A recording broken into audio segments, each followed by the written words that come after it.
इतिहास इस बात की तस्दीक करता है कि दिल्ली के लाल किले पर हमेशा से ही मुस्लिम शासकों का राज रहा है, लेकिन 1783 में ऐसा पहली बार हुआ जब सिख सेना ने बादशाह शाह आलम को घुटनों पर ला दिया और लाल किले पर केसरी निशान साहिब झंडा लहराया गया था। वाकया कुछ ऐसा था कि इससे पहले दिल्ली में कई सिख गुरुओं को शहीद किया गया था, लेकिन उन जगहों पर न तो कोई गुरुद्वारा बनाया गया और न ही सिखों को इसका अधिकार दिया गया। इसके साथ ही इसी दीवाने आम में बैठकर 1783 में 67 वर्ष के पूर्व सिखों के बहादुर योद्धा बाबा बंदा सिंह बहादुर को 740 सिखों के साथ शहीद करने का फरमान सुनाया गया था। इस सब को देखते हुए बाबा बघेल सिंह की अगुवाई में जत्थेदार जस्सा सिंह आलूवालिया और जत्थेदार जस्सा सिंह रामगढ़िया ने मुगलों पर आक्रमण कर दिया। इसमें जत्थेदार जस्सा सिंह आलूवालिया की बेहद अहम भूमिका रही और उनकी वीरता व बहादुरी को देखते हुए दीवाने आम में उन्हें सुल्तान कौम की उपाधि दी गई। आलूवालिया को लाल किले में बादशाह के पद पर बैठने के लिए कहा गया, लेकिन उन्होंने यह कहते हुए मना कर दिया कि सिख धर्म में बादशाह का कोई सिद्धांत नहीं है।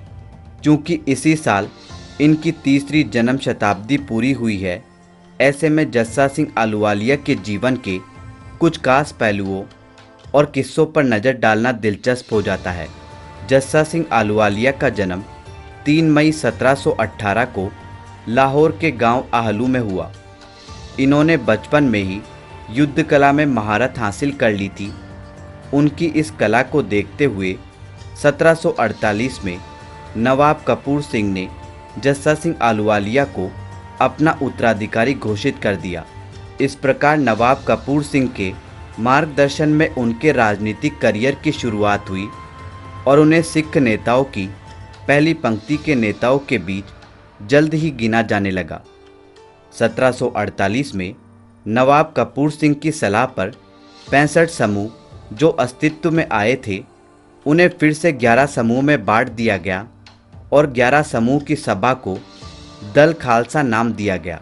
जस्सा सिंह आलूवालिया को उनकी अद्भुत क्षमता के कारण सिखों का कमांडर नियुक्त किया गया। सन 1761 में जस्सा सिंह आलूवालिया के कुशल नेतृत्व में सिखों ने पानीपत की लड़ाई से लौट रहे अहमद शाह अब्दाली पर हमला किया और 2200 हिंदू महिलाओं को उसके चंगुल से रिहा कराकर सकुशल उनके घर पहुंचाया। अब इनका निशाना दिल्ली था। इसके लिए बाबा बघेल सिंह, जस्सा सिंह आलूवालिया और जस्सा सिंह रामगढ़िया ने मिलकर एक रणनीति बनाई। यूं तो यह तीनों अलग अलग क्षेत्र से थे, लेकिन जब भी इस युद्ध की बारी आई तो यह तीनों एक हो गए और इनकी सेना भी एक हो गई। चूँकि बाबा बघेल सिंह, जस्सा सिंह आलूवालिया और जस्सा सिंह रामगढ़िया पीछे से ही दुश्मनों को पराजित करते हुए आ रहे थे, इसलिए इनकी सेना ने यमुना तक अपने पांव फैला लिए। इस समय तक पानीपत के तृतीय युद्ध में अहमद शाह अब्दाली से पराजित होने के बाद मराठों की शक्ति बेहद कम हो गई थी और अंग्रेज दिल्ली में अपनी जगह बनाने में लगे हुए थे। ऐसी परिस्थितियों का लाभ उठाकर सिख सेनाओं ने बार बार यमुना पार कर दिल्ली और उसके आसपास के क्षेत्रों पर आक्रमण किए। दिल्ली सिख गुरुद्वारा प्रबंधन कमेटी की एक किताब दिल्ली फतेह दिवस के अनुसार दिल्ली के लाल किले पर कब्जा करने से पहले बाबा बघेल सिंह और जस्सा सिंह आलूवालिया ने गंगा यमुना के बीच कई क्षेत्रों जैसे अलीगढ़, टुंडला, हाथरस, खुर्जा और शेखुबाद आदि पर आक्रमण कर उनसे लगान वसूला और वहां के नवाबों की धन दौलत पर कब्जा कर लिया। यहां से वसूले गए धन में से जस्सा सिंह आलूवालिया ने कुछ राशि अहमद शाह अब्दाली के आक्रमण के कारण 1762 में तबाह हुए श्री दरबार साहिब अमृतसर के निर्माण के लिए भेज दी। सिखों के बार बार आक्रमण ने दिल्ली के मुगल सम्राट शाह आलम को परेशान कर दिया। इस संबंध में उसने अपने वजीरों को सिखों से बातचीत के लिए कहा लेकिन कोई हल न निकला। इसके बाद सिख सेना ने 12 अप्रैल 1781 को यमुना पार की और दिल्ली से 32 मील दूर बागपत पर आक्रमण कर दिया। इसके बाद विजयी अभियान को जारी रखते हुए उन्होंने 16 अप्रैल को शाहदरा और फिर पड़पड़गंज पर हमला बोल दिया। 8 अप्रैल 1783 को बाबा बघेल सिंह, जस्सा सिंह आलूवालिया और जस्सा सिंह रामगढ़िया की अगुवाई में 40,000 सैनिक बुराड़ी घाट पार कर दिल्ली में दाखिल हुए। आलूवालिया के निर्देश पर सेना को 3 हिस्सों में विभाजित किया गया। 5,000 सिपाही मजनू के टीले पर तैनात कर दिए गए। 5,000 सिपाहियों की दूसरी टुकड़ी अजमेरी गेट पर तैनात की गई और बाकी बची 30,000 की सेना, जिसमें अधिकतर घुड़सवार थे, उनको सब्जी मंडी व कश्मीरी गेट के बीच स्थान पर खड़ा कर दिया गया, जिसे आजकल 30 हजारी के नाम से जाना जाता है। 30 हजारी को यह नाम लाल किले पर आक्रमण करने वाले 30,000 सिख सैनिकों के कारण ही दिया गया था, जो नंगी तलवार लेकर मुगलों का काम तमाम करने के लिए वहां पर तैनात थे। यह सेना मलकागंज, मुगलपुरा और सब्जी मंडी में फैल गई। सिख सेना की दिल्ली में होने की खबर सुनकर बादशाह शाह आलम घबरा गया और उसने मिर्जा शिकोह के नेतृत्व में मेहताबपुरा किले पर सिख सेना को रोकने की कोशिश की। हालांकि वहां पर पराजित होकर वह वहां से भाग गया और लाल किले में जाकर छिप गया।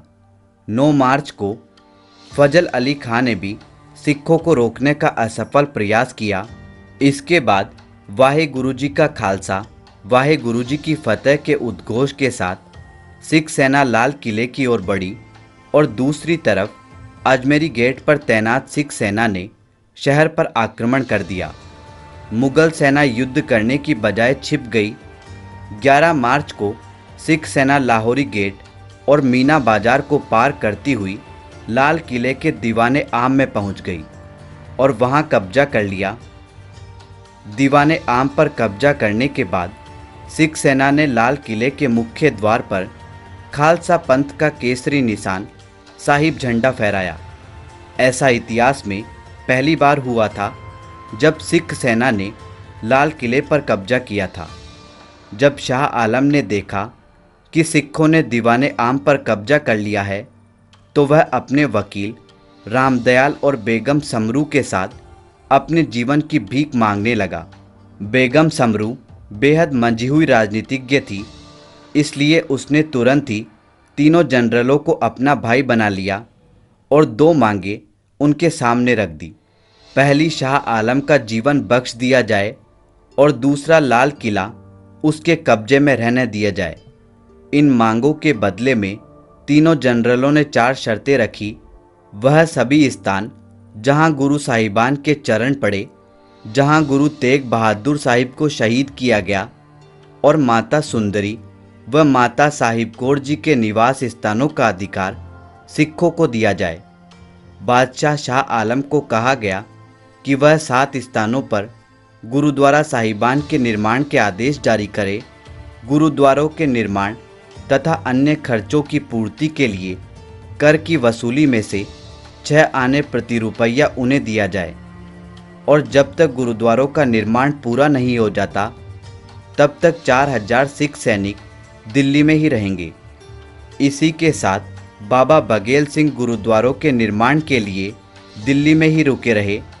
वहीं जस्सा सिंह आलूवालिया व जस्सा सिंह रामगढ़िया दीवाने आम का 6 फुट लंबा, 4 फुट चौड़ा और 9 इंच मोटा पत्थर का तख्त उखाड़कर घोड़े के पीछे बांधकर अपने साथ अमृतसर ले गए। यह तख्त आज भी दरबार सिंह अमृतसर के नज़दीक बने रामगढ़िया बुर्ज में रखा हुआ है। तो दोस्तों, यह था मुगलों को खदेड़कर लाल किला फतेह करने वाले सरदार जस्सा सिंह आलूवालिया का शानदार इतिहास। दोस्तों, जस्सा सिंह आलूवालिया के बारे में अपनी राय हमारे साथ कमेंट बॉक्स में ज़रूर शेयर करें।